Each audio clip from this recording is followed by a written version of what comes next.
Sometimes, the most ordinary places hide the deepest cracks in reality. I've spent 3 years working the graveyard shift at Leon's 24/7 diner, where the brightest thing at 3 a.m. is the neon sign buzzing like a dying fly.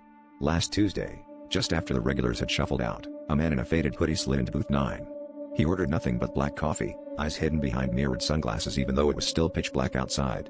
When he paid, he placed a heavy coin in my palm, one etched with my exact birth date and time, down to the minute.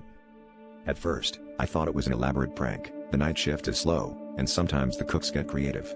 But then he handed me a folded note, his hand trembling. I opened it under the harsh fluorescent lights. It read, "Don't look behind you when the lights flicker." My skin prickled. I laughed it off, but as I turned back to the register, the overhead bulbs began to stutter, washing the linoleum in a staccato of shadow and light. The man was gone.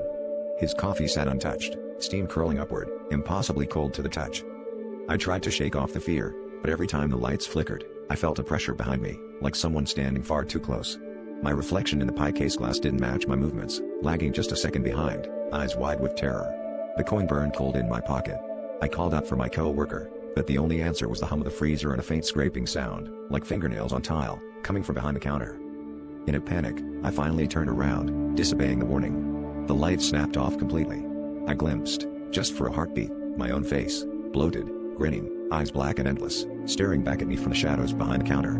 I screamed, but the sound felt muffled, as if the diner itself had swallowed it. When the lights came back on, the booth was empty, the coin gone, and on the register screen was a new date and time, tonight, at 3:16 a.m. the exact moment I'd turned around.